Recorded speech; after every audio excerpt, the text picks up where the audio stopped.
Hello there, everyone. Welcome back to Circling Seattle Sports. This is another new show. I seem to have an addiction to creating new shows. We're going with Around the Sound on this one for Seattle Sounders weekly show. I'm joined here by Owen Murray um, of House of Sounders, Area Sports Network, Yep. and unfortunately, Oregon Duck student.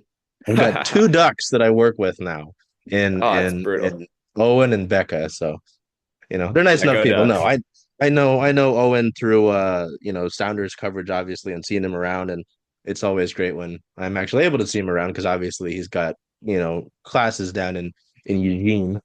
But yeah, I wanted to get this Sounders show going and talk about this team because obviously the Sounders are one of the top two, I'd say, most successful teams in this city. Yeah, Uh, sounds about right. and they did something right before we started recording, Owen. So we'll get right into that. The per Tom Bogert here on lovely Twitter, the Sounders have shipped off midfielder. He was being transitioned into a center back. Josh Atencio. Seattle gets 1.3 million general allocation money plus add-ons. Atencio remains a U22 initiative player for Colorado. Obviously, Atencio made 111 appearances for Seattle. Per Tom, Colorado mostly funded this acquisition by trading international roster slots, and they were able to, do that. So, generating a total of 725,000 GAM. I'm gonna call it GAM. I don't care. Oh Plus yeah. two first round super draft picks by selling those four international roster slots this offseason. So, oh yeah, I mean, this is not how I expected to start the show or the day. Are you surprised at this? Because again, like all this stuff that we had heard in the offseason with Josh was that, there was the plan. Well, I guess more so when we got to preseason training, right? Was Yeah. that he was going to be transitioned to a center back here, per Craig Weibel. I don't know. What do you think about this and just sort of the knee jerk reaction sense? I think my knee-jerk reaction to that is that it's going to be okay. They've done a lot to really boost their depth. They picked up Leo Burney from Ballard, who I know you've seen him play. I've seen him play. He's a really solid Mhm. player. And the Sounders has shown an ability to develop those players. I mean, like you have guys like Jackson Reagan, who's like defender of the year, contending caliber player, and you can say it's okay. We can lose a guy like Josh Atencio and and still think we're going to be okay. Do I think it's a great move? No, I think he was, a pretty solid piece, and I think the Sounders are going to play a lot of games this year. Um, and I think depth is going to be really important in not having that player to roll into that midfield spot or a center back spot. He's so versatile, especially when you're, you know, most likely lose a guy Obed Vargas in the summer. Yeah. It's gonna hurt later on. We're gonna look back and say, man, if we had Josh Atencio, you know, this game might be over. Yeah, I think the biggest thing, like you mentioned, is the depth. Just like you said, I mean, what, Seattle's in five separate competitions this year, or is it four?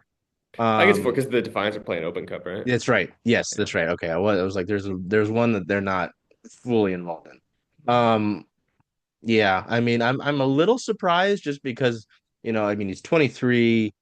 They talked so like the last few years.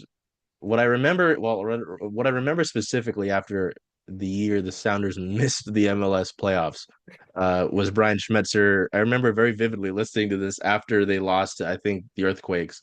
Brian Schmetzer said, "We need to play the young guys more, and we're going to make a concentrated effort to do that." And they kind of did that, not maybe in the way that I thought they would. I didn't think Paul Rothrock would get the minutes that he did, but primetime Paulie showed out.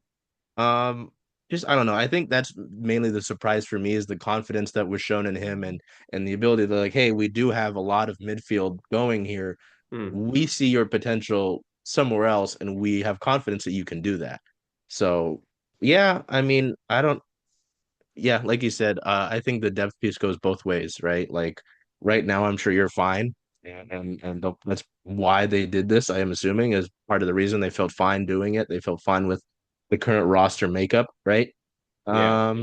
But I just hope I hope we don't get to this position where we're saying, "Hey, man, you really could use Josh Atencio here, for a Yeah. couple different positions." So, Yeah, I um, mean, like, I think the question really, and we can get to this later, but like, does this team believe its window is open? And like in what Mm, competitions is that open? Because this is a yeah, different move if you're saying we're making this move and we're gonna pick up a guy who's really gonna elevate us versus we're making this move long term and we believe, we can use that, million-ish dollars to make a move down the road. that's true. Yeah, that is like because I was thinking about those like, oh, you get that general allocation money. Do you have a plan for it, or is it just, hey, Colorado came, calling, they had a good amount of money to throw at you, and because of how you felt about the roster, you were comfortable doing that. That is a good point as well. Um, Talking about roster makeup and that will get us into the original opener of the show. Um, just your overall thoughts on the Sounders off season. I know it was kind of I know off seasons for Seattle sports teams are always hotly, debated, whether it's the Yeah. Mariners or so on and so forth, right? The Seahawks have their own cap issue to get through. Um, I remember I held on to this quote through the entire season last year. Was that, when we heard from Craig Weibel in the summer after the window closed, he said, we're gonna pool our resources for the winter window and really boost our roster. And they didn't do it in this big, we're going to bring in a guy internationally, we're going to bring in this big name per se, outside of MLS. I'm sure fans were thinking outside of MLS, right?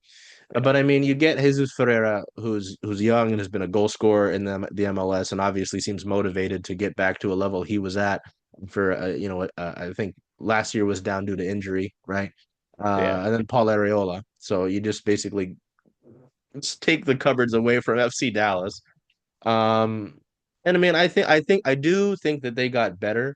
I just understand why fans are saying, "Hey, I don't want to swear this early into the show." Every show, oh, when I do, I try to not swear early on, and usually it comes towards the back end. There you go. Um, what my point is, like, I do think they got better. I do think that they contend for several of and I think they put up a good chance in all the competitions that they're in. Well, maybe Club World Cup not so much. Um, but like I understand why the frustration is there. Yeah. What did you think about it? Just as someone keeping track.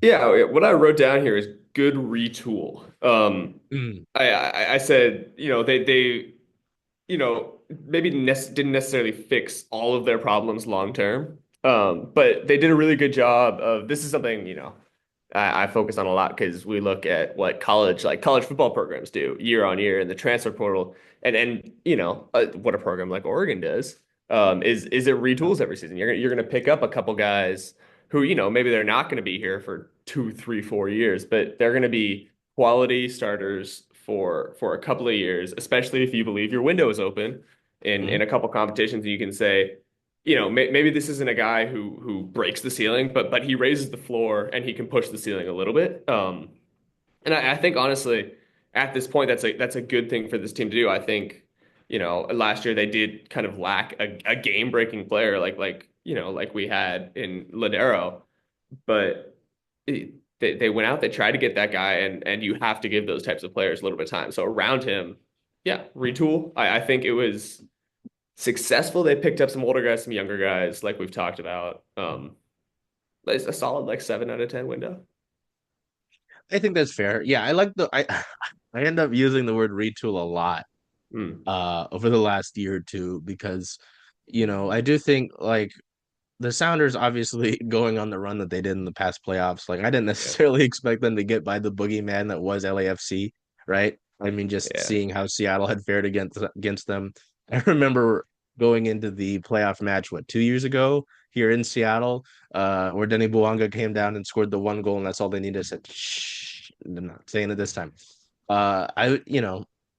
I was concerned. I really like, you know, the foundation they've got. Obviously, they're a team that, they're happy contending the way that they are with this roster. They're not a team that's going to go and blow everything up just because they haven't, yeah. gone back to MLS Cup in what, 5 years, 4 years? Um, so yeah, I mean, at like in a vacuum without any outside noise, I think this is a successful offseason. I'm not saying the greatest offseason in the world. I think a 7 is it's a solid number there.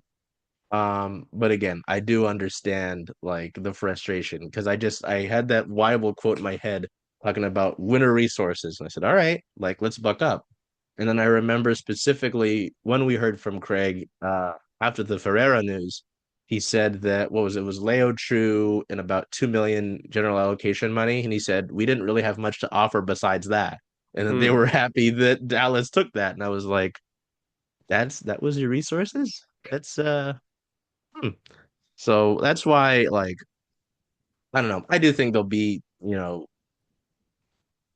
I don't think we'll be watching a boring Sounders team this year. But again, I just really want to drive home that I understand why fans were frustrated, or were kind of wondering like where's the rest of it? I mean, because Um, you look at what other teams are doing, right? And mhm. LAFC just went out and got, I think this is official now, Cengiz Under. Oh my God. And you look at even other teams, or Quakes picked up Chicho Arango. You're like, Yes. these teams are making big money signings. They're taking chances, is what they're doing. Sounders haven't taken a lot of chances recently when they have, at least, early on, they've gotten burned by guys like De La Vega. Now that could still pay off, but Yeah. they just don't take a lot of big swing chances. And that, I think that's okay. That's a reasonable way to build a roster here, especially if you're a team like the Sounders who's going to be stable. Yeah, that's a good point. That actually helped me remember something I did want to talk about was that the big swing, right? Because there are teams that go out and they take the big swings and they live or die by it, right? Yeah, like you said, Seattle has not been that club really. And they've been obviously very successful in working that way, So I think maybe, yeah, like you said, I think folks kind of got a little bit of envy there. It's the meme of the little kid who, he wanted to go to McDonald's and not have McDonald's money. Jesus Ferreira, it is, champ. Um, Ah, it'll be yeah, fun. but so you mentioned Pedro actually, which is what I want to talk about next. Yeah, Um, he felt like a big swing last offseason, right? And it was one of absolutely. the Yeah. worst kept secrets, because there was a reporting about it before we even got to exit interviews, the past season, not 2 seasons ago, right? And Craig even kind of alluded to it. He's like, "Wow, you guys seem to know better than I do." I'm like, "Oh, well, um, he scores in the opener against LAFC on a penalty, deals with injuries all year. Even before then, I think he had dealt with some injuries, right? Um, Yeah. it was frustrating for everybody. I think he showed some frustration towards the end of the year where, he was starting to build up his minutes, but maybe he wasn't, statistically, making any sort of impact. He was, he did all these great moves. He Yeah. looked good in the field. He looked good on the ball, but, there was no goal or end result per se, Yeah. right? Um, Preseason showings seem really good, and just the preseason matches they've played, everything we've heard out of camp, whether it be from the coaches, from the players themselves, or obviously, other friends in the media. Um, I don't know. How do you feel about Pedro going into year two? Because, if you want to look at it that way, you did all this stuff last year. You accomplished all of these things last year, really without him being a contributor, right? So that could be such a massive boost if he Yeah. does actually show some things. I don't know. How do you feel about Pedro going into year two here with the Sounders? So what I've always thought about Pedro de La Vega is that, and this team in general, is that this team is one that is very, technically sound. It's not going to make a lot of mistakes, but it struggles when you get into, you run into a low block like LAFC, and you need somebody, you need magic is what you Hmm. need, and he was that player who people thought was going to, when you get into a jam, and when you can't pick and find your way through these defenses, or really go on the break with a guy like Jordan Morris, and you need somebody to beat a guy. It's like having a great ex, in Mm, football, when yeah. you say, whatever, like, it's 3rd and 10, DK, we need you to go win your one-on-one, do it. Sounders haven't had a guy like that since Nicholas Ladero. And I think if Pedro de la Vega can become that kind of player, which I think he's shown that he's able to, and we've seen some of these clips, where he's able to, slide the right pass through, or float out to the wing and beat a guy, and have 30 yards of space to drive into, then that is what really raises this team's ceiling. Yeah, that's a good point. You talk about the magic, and I think that's maybe like again, trying to think into the frustration of the fans, right? Because this is a club that's been highly successful. They had a pretty strong year, but it felt like there was frustration all year long, right? Of Uh, course. and I understand it, right? And I think part of it is obvious, yeah, like a club legend leaves and Nico Ladero. You bring in this guy who's wearing his number, uh, and is supposed to essentially be, the next big figurehead of your franchise, right? And he's not really doing that. So maybe I should keep this to when we kind of talk about sort of hot takes, and that's coming up. But I really do think he can make that difference, and I really think that he's motivated. He doesn't want what happened last year to happen again. The club doesn't want it either, right? So, yeah, I don't know. I'm putting confidence in the guy. So that leads into sort of the last piece of discussion here. What's your optimism level heading into 2025? And we can get into some hot takes, but I want to hear your optimism level, for the season as a whole, but maybe even, does Seattle bring hardware home this year after being what in the later rounds of Yeah. the Open Cup this past year, right? Like they were pretty deep into some competitions, um, but didn't come home with anything to put into the trophy case. It's I again, I'll go back to what I wrote here. Is my optimism is measured because I think this team will Mm, play a lot of games. I think depth's going to be important. That's why that Atencio move matters so much. Just kind of as we go, they play on Thursday, and they yeah. could be playing all the way into November, December. So they could be playing for the next what 11 months. Um, that's a lot of soccer to play. Um, and I think, to be so honest, I am less worried about this team winning a semifinal or a final than I am about it winning 7 games in July. Um, and Mm, and I think if it can get there, and if it has, if we're sitting here in December talking about this team's been in, the last eight, the last four of all its competitions, I think there's a really solid chance that it's won hardware. But I think if, as happens a lot, it struggles in the summer. And mm. this time it's too much. Then if they don't get to those games and if it's the depth that lets them down, then I think, that hardware goes out the window. Just it doesn't even have the chance to show how experienced and how savvy it can be in those games. And that's why it wins titles. Yeah. And I think you bring up a good point with sort of the lulls that this club has historically gone on. Um, and I think maybe part of my optimism is that you've got this core that has so largely been together, right, for so many years.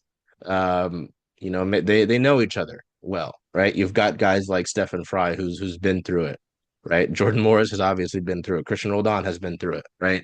These are all guys that know how that's gone. They know how to have won hardware already.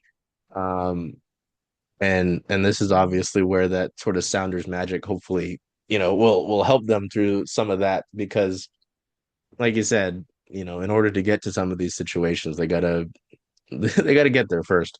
um I'm never too good with these, so I'll do my best, but you know Owen brought this up and I said, hey, that's a pretty good idea. Yeah. Some of your hot takes for the season, whether that's team wise or player wise, I'd love to hear what you've got. Stir the pot, whatever you'd like it to be.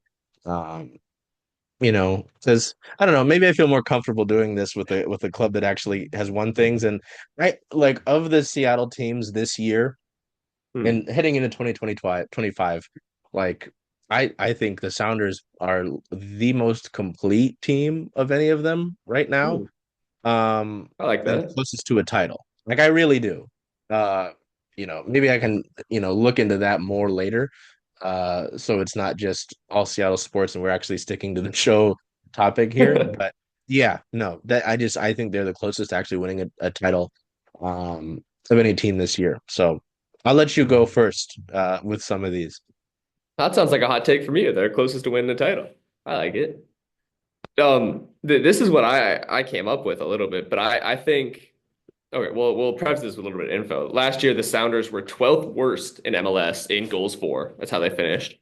And then they were the best in goals against. They were the best, if you will, scoring defense in MLS, but really didn't score. I think that in 2025, the Sounders will be a better goal scoring team in league standings than they will in goals against. I think that this team is going to play a lot of games, like we've said. I think that it lacks a little bit of depth there, especially on the defensive end. With there's young guys, those guys who struggle with injury. Reed, we already know, is out a little bit. They've lost Josh, knew who missed a big spell last year. A lot of these guys go to national teams. And I think when you're tired in this game, it shows more on the defensive end. I think that Mm.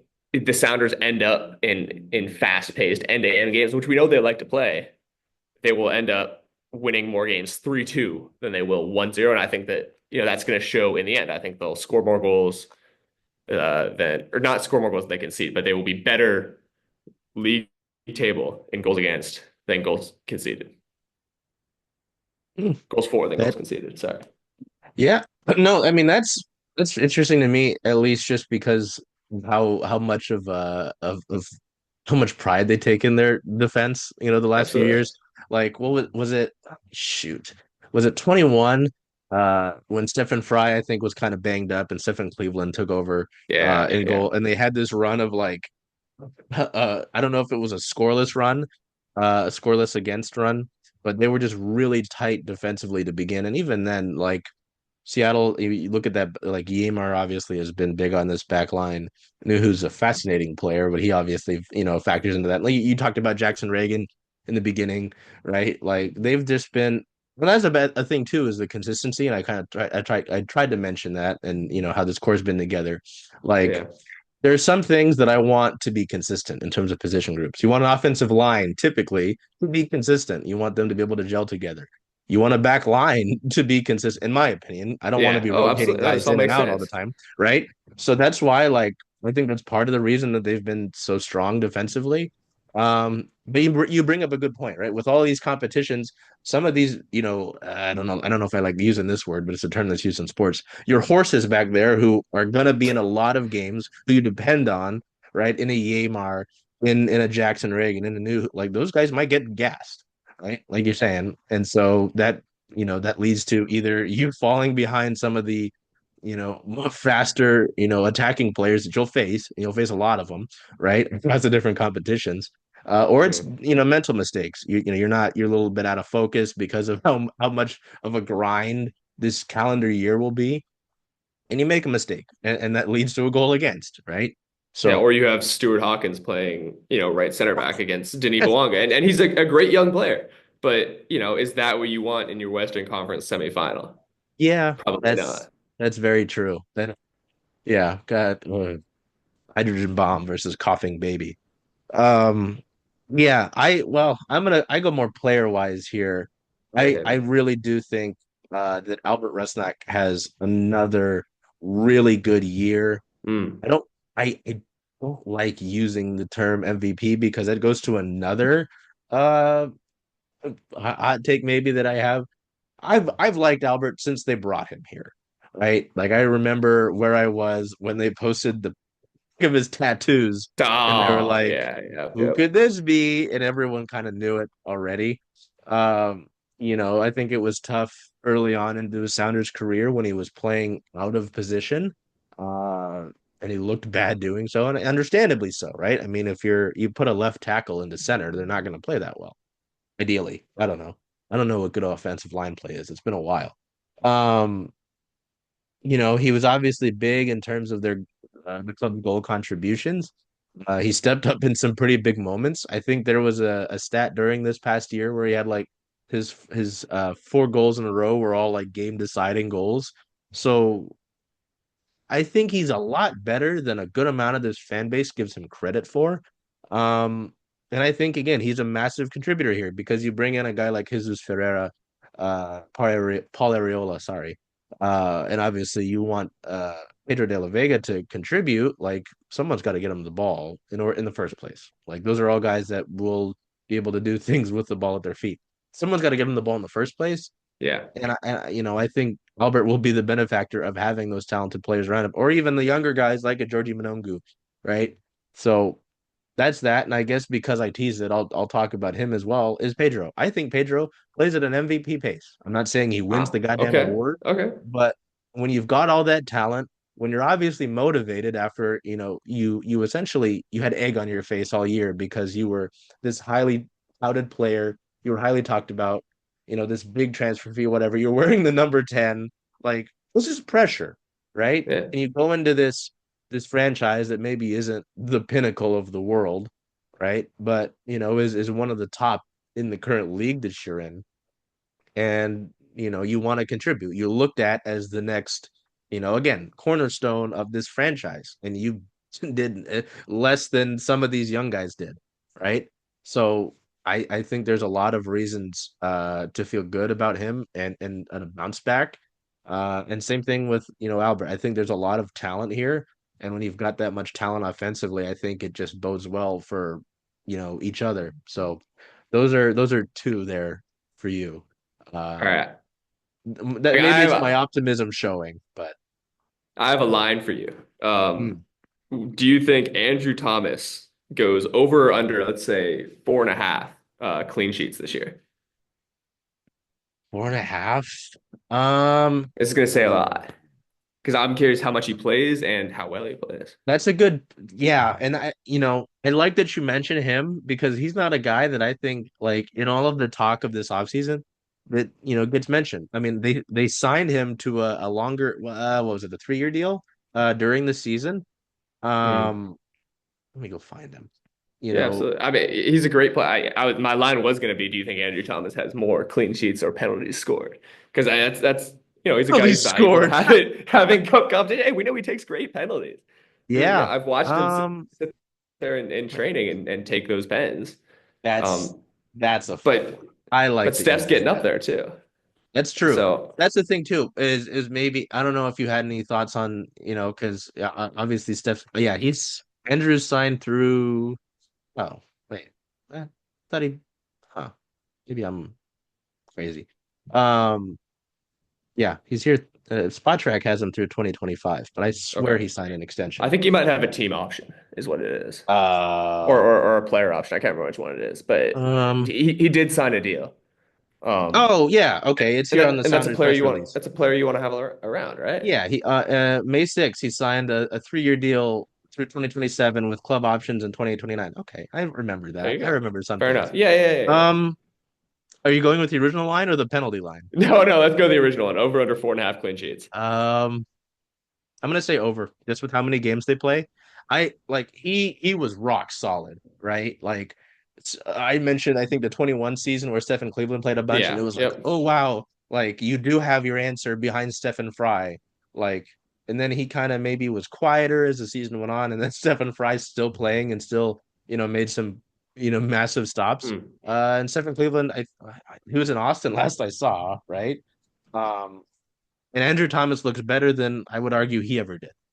You know, yeah, I'm gonna stick with that just with the amount of games that they play.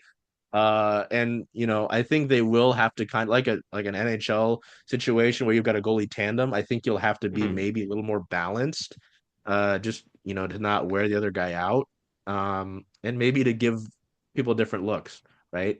I will go with the over on that. I won't make any statements on how many penalties he but that would be fascinating. Um, yeah, that's my thoughts on that. That's good. I mean, it's gonna. I think it's a really. There's a lot of opportunity this year, man. It's not the expectations aren't like up here, but they're here. You know, there's a level of expectation that this team is going to be in some of those last fours and last eights, and Yeah, they're in November and December, and that's ultimately the spot they want to be in. They want to be in a spot where they can compete for championships. They want that they're going to trust that their experience is going to win out. I think, right? yeah, and I think and that go again. It goes back to their belief in this core. Like, I think if the club didn't either believe in the core that they already have in place, or they didn't have any other option to stick with it, right? They wouldn't keep running it back with Gordon Morris, with Nuhu. Nuhu's been talked about as a potential transfer for years, right? And he's still here. Uh, um, so yeah, I mean that again, it's the optimism in me showing in a lot of these shows that we do, I'm a little more pessimistic, but just with how they're built and with the players that they have had in place who have won things and who have shown like oh God, we have a buddy, Michael from I do know Cascadia, Michael, fellow right? Duck, Who what? Oh my God, never mind. Let me not mention SOJC him. grad, baby. Oh my God. Um really is not the biggest fan of Jordan Morris per Mm. se. And I Mm-hmm. understand the criticisms, right? But at the end of the day, man, if you're contributing and you're getting it done, care how it looks, right? Um, so I don't know. Like I understand why they've kept this core in place, and I'm really looking for that core to lead them Mm. throughout this year in a time where like mental fortitude is going to be a big deal, right? I mean, you're going through all of these Absolutely. competitions. You're going to play at some of the best in the world in a Paris Saint-Germain, right? Later on. Mm. Um, and obviously in the Leagues Cup, like those teams aren't any slouch either, right?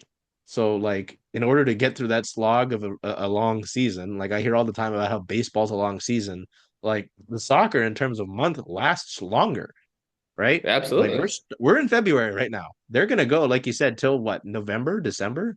Like it's a lot of fucking time. See, I saved it till the end. Um, but yeah, I just with the core that they have in place that has won things, that knows how to get through these struggles, or has at least. I know we'd like for them to not go into that lull, right? That they typically do. I just think that's important. So I don't know. You got anything, any other fire to breathe out of your mouth in terms of your takes or what? Oh, just that the Ducks are going to win a national championship this year, bro. I've We're been hearing watching. that. Let me I've tell been you, it's going to be a great year. We'll have to keep that one going too. Oh, okay. Wait, now I can talk about it. Okay.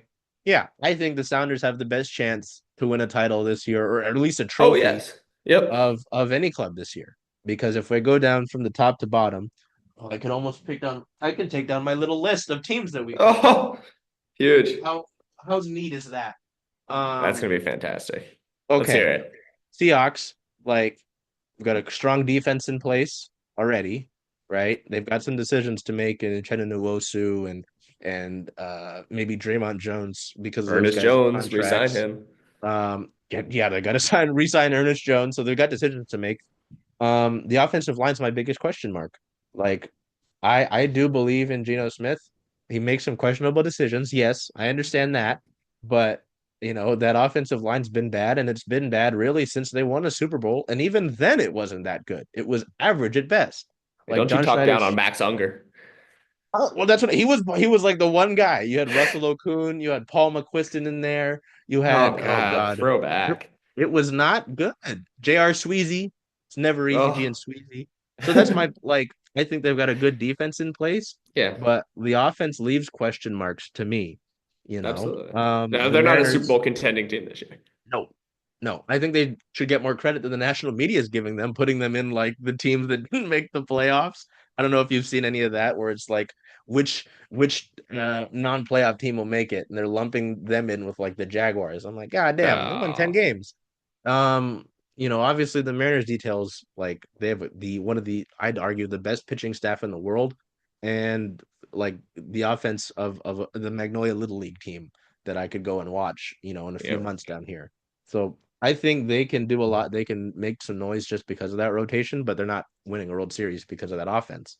The Storm are a question mark just because, their bench is kind of questionable, and I don't know if two superstars can really lead you to a title in And who knows what basketball they do anymore. with that number two pick? What the Like, number two pick, like I'd put them in like the top three, but it's just like I need to see it. I need to see if you're able to, especially not having a Joe Lloyd. I already talked about the Sounders, the Kraken. That they're the epitome of mid. And when we bring up the word retool, like you did, right, Owen? Like hmm. I think they can compete next year, but they need to retool. You got a bunch of mid players on great player contracts. That's not sustainable. That's not how you win a title. No, it's just not how you You know, win games. um, but yeah, oh God, don't even get me started. Jesus. The rain, like, there's such a question mark for me. I mean, they lost. I don't know, of like the 26 games I think they played, like Ugh. 20 of them or so were 1 goal games. Because Lynn Williams flip those results like that, do they I just bring think they're in in between someone? eras and Yeah, they're trying that's to figure I think something that's a out. fair point, and I just was kind of expecting more because you saw in the NWSL, Bay, all these other clubs that brought like Chowinga, Banda, like they all Oshawa. There's all these big name players going to these clubs, and none of them were Seattle. Part of that was the sale of the club, you know. So yeah, I think in between areas is kind of a good point. Um, this is where we kind of get into the I don't know too much. The Seawolves have been in the MLR title 2 of the last 3 years, and they added a lot of players. I don't I don't know. And then we get into ultimate frisbee and cricket, and I don't know that. So yeah, Shout I out you that guys for that covering those though. That's that's amazing. but you see why I have the confidence in the Sounders to actually, bring home some sort of hardware this year. Like I think they're the most complete team of any of them. And they've actually been in it, of late. So I don't know. That's where I sit. Um, You got anything that maybe I didn't touch on or you thought that I said was ludicrous before we get out of here? Yeah, I mean, just the last question I had that I mentioned earlier is, is the window open? Oh, And does this yeah. club believe its window is open? And I think the answer to both is a cautious yes. Cautious yes. I think that makes sense. I think cautious yes makes sense. Is the window open? I think it is. Do they believe it is? I don't like until maybe someone smarter than me explains it better. Or we get something. I don't think we've gotten a press release, excuse me, about Josh yet. Nope. No, LinkedIn I email. don't see one yet. Let me double LinkedIn check. email is not quite that. Um, like until we get that, um, I have to assume they made this move, like you mentioned, like if maybe there is something they want to do with that money, or they feel confident enough in that depth that will be so important. So I think a cautious yes to both is a great answer. It's just like Uh, it's like, like first week of March, like your window's a little bit cracked, but like, you're ready to pull it back close if you need to, right? Turn the yeah. heating on, keep it stable, keep it nice and warm. All the layers I have to wear in my house. All right. Yeah, That was no, fun. that's the first episode. I don't know if I'll stick with the name. We'll see. I just Oh, it's great having Owen on here. of Um, course. the Sounders obviously again one of the most successful teams in Seattle, if arguably not the most, in terms Yeah. of what they've won. Um, and you'd be remiss to not talk about them because there's a lot of high media in the city that talk about the Seahawks and the Mariners, which is great. But when the team like the Sounders, who's winning all this hardware throughout their history doesn't get so much of a peep, then it's a little frustrating. So that's part of the reason I do these shows. But Yeah, I yeah, mean, shout so out, yeah, shout out CSS, shout out House of Sounders, doing some mhm. great work too. Those guys over there. I'm taking a little bit of a step back on that coverage, but we've got some great writers, great photographers. They're all over social media. Please go take a look. I think you gave them to me. I've got my House of Sounders and House of Rain stickers slapped on my bookcase. Oh So yes, every time I go by I that, I'm like, fucking Owen. Just ah, just so gotta think yeah, about the no. Ducks. Yeah. God damn you. That's how you want to end the show. That's That's how I'd terrible. love to end this show. Please. Well, It's Pac-10 baseball opening forever day here, or man. Or yesterday was whatever. baseball opening day. You guys' baseball program any good? I know the Oh yeah, other dude. They're school like in they're that like state 12th in the is. nation. They're 12th in the Ah, nation. shit. Kicking it Whatever. off. They kicked it off against Toledo yesterday. Oh my Beat them God. up. The Rockets? Oh, Yeah. It's gonna be a good well, season. as I watch my Husky, oh, they have a lead over Penn State. So, so we see you next time. And again, I really hope that the club doesn't do anything else before we post this. Take care of yourselves. Absolutely. Do well. Do whatever you can to make today a great day. Hey, Charles. Hey, Jen. Hey. So where are you going to watch all of the Sounder away games this year? Away games for the Sounders. Well, since Rough and Tumble is the home of Circling Seattle Sports, I was thinking of coming here if that's okay with you. I think that's a great idea. Go Sounders. Hope we see you all here.